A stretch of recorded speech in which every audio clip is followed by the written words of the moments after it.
आइए विद्यार्थियों, आज एक नए क्वेश्चन के साथ चलते हैं और प्रतिरोध का मान ज्ञात करने का प्रयास करते हैं। जैसा कि आप चित्र में देख रहे हैं, हमारे पास दो क्वेश्चन मौजूद हैं, क्वेश्चन नंबर 1 और क्वेश्चन नंबर 2 आपको दिख रहा होगा सही है स्पष्ट रूप से।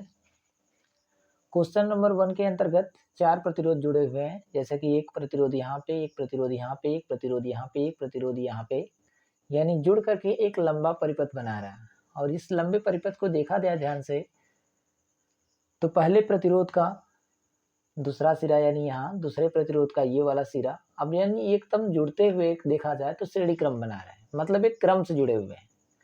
तो इस प्रकार का जो क्रम जुड़ा होता है, जो एक दूसरे के बाद, एक के बाद दूसरा, दूसरा के बाद तीसरा, तीसरा के बाद चौथा, ऐसे अगर क्रम मिले तो इसको नाम देते हैं हम लोग श्रेणी क्रम।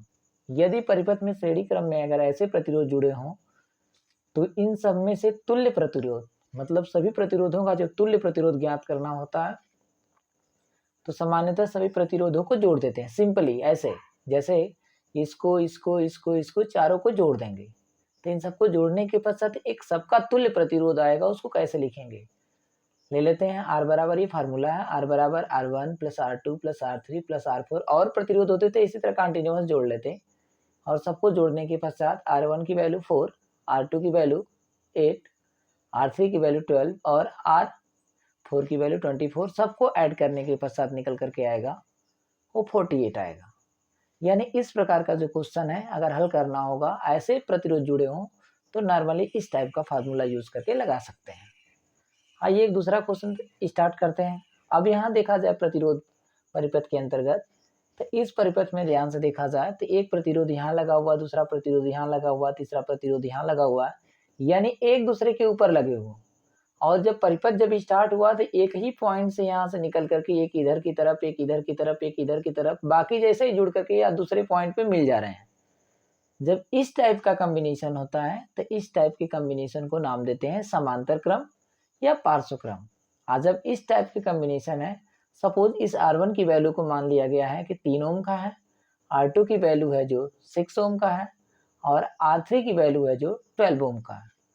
अगर इतना दिया हुआ है तो इस टाइप के क्वेश्चन को हल करेंगे कैसे, तो समांतर क्रम में जब प्रतिरोध जुड़े हों तो समांतर क्रम के प्रतिरोध के लिए एक फार्मूला यूज करते हैं ये, यानी जितने प्रतिरोध जुड़े होंगे उन सबको लिखा जाएगा, ये तुल्य प्रतिरोध है तो 1/R बराबर बराबर 1/R1, 1/R2, 1/R3, सब प्लस करके रखेंगे। यदि प्रतिरोधों की संख्या और होती तो उसको हम लोग नाम देते, इसी तरह से आगे कंटिन्यूअस करके R4, R5 ऐसे करते हुए चले जाते हैं।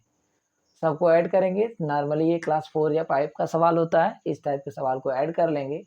तो ऐड करने के लिए क्या काम करेंगे, इसकी वैल्यू यहाँ पे, इस वाले की वैल्यू यहाँ पे, इस वाले की वैल्यू यहाँ पे, नॉर्मली ऐड करेंगे तो सबको एलसीएम जो निकल करके आएगा वो 12 आएगा। यहाँ से डिवाइड करेंगे 4 टाइम्स, 4 का मल्टीप्लाई करेंगे 4, यहाँ डिवाइड करेंगे 2 टाइम, 2 का मल्टीप्लाई करेंगे 2, यहाँ डिवाइड करेंगे 1 टाइम, 1 का मल्टीप्लाई करेंगे 1, सबको ऐड करने के पश्चात 7। निकालना मुझे आर की वैल्यू है तो इसको रिवर्स कर देंगे। आज ऐसे रिवर्स करेंगे तो आर की जो वैल्यू निकल करके आएगी वो 12/7 आएगा। तो इस प्रकार से हम क्वेश्चन को हल कर सकते हैं। ये रहा श्रेणी क्रम का और ये रहा समांतर क्रम का एक छोटा सा एग्जाम्पल था। आइए थोड़ा सा इससे कठिन प्रश्न हल करने का प्रयास करते हैं।